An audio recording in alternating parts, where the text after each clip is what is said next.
Од самит, представникот на ЕИП најави дека сме добиле 10 милиони евра грант за изграда на пречистителна станица во Скопје.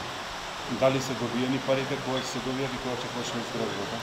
Парите ќе бидат добиени заедно со почетокот на имплементацијата на проектот. Проектот значи е во ред на величина помеѓу 125 и 135 милиона евра.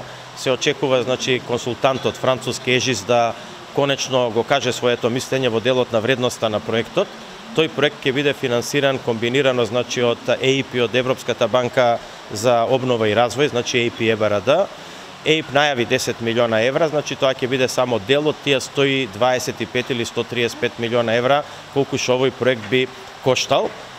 Средствата нормално ќе се имплементираат и добијат паралелно со склучување на проектот, односно со имплементирање на проектот и склучување на договорите со финансиските институции и со банките. А во каде е реализацијата? Има нешто feasibility студија, има некоја техничка документација готова? Да, има значи техничка документација готова, feasibility студијата заврши. Треба да се одговори уште на неколку прашања, а тоа е дека да се види освен како ќе се изгради прочистителната станица, како ќе се реконструира мрежата внатре во градот Скопје, бидејќи и таа треба да претрпи реконструирање, бидејќи никаков ефект нема да постигнеме ако направиме пречистителна станица до која што нема да стигнат сите отпадни води, него тие понираат да речеме во земјата и затоа е потребно да паралелно со ова се предложи и план за реконструкција на мрежата целокупна во град Скопје и нормално треба да се донесе одлука која што мислам дека веќе ја донесовме на консултативните состаноци за колкава пречистителна станица ќе станува збор, дали таа ќе биде за целиот град Скопје, бидејќи знаеме дека не баш сите општини се сега приклучени на канализационата мрежа и наш став е дека да, треба таа да биде сеопфатна, значи за сите жители на територијата на регионот, јас би рекол, на Скопје, заедно со сите општини и приградски населби.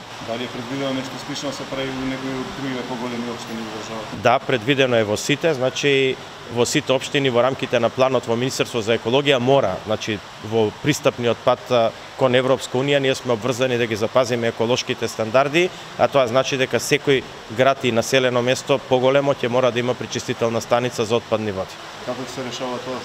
Дел веќе и се решава, да, дел се решава веќе преку ИПА средства, дел се решава преку владени средства. Бевте сведоци дека минатите години се пуштија во Кичево, во Прилеп, Струмица, мислам, Кочани, сега ако пропуштам некој град не ми замерајте. Меѓутоа, значи има динамика во која што треба сите поголеми градови да бидат опфатени, некаде проектите се веќе готови и средствата обезбедени, а некаде до прва се прават проекти, но конечно во рок од 10 години мора сите градови да бидат опфатени со прочистителни станици. Најголем проблем се разбира е таму каде што е најголема концентрација на населението, тоа е во град Скопје и затоа нели ова е тема за град Скопје. Као што гледате, тоа се скапи проекти, но нема алтернатива за нивно спроведување и мора да се реализираат. За колку време се очекува да биде во Скопје пречистителна станица? Тендерската постапка за град Скопје треба да испадне или крајот на годинава или почетокот на следната. Реализацијата на проектот би требала да биде во рамките на следните 2 години, а после тоа да биде имплементацијата, односно да почне со функција.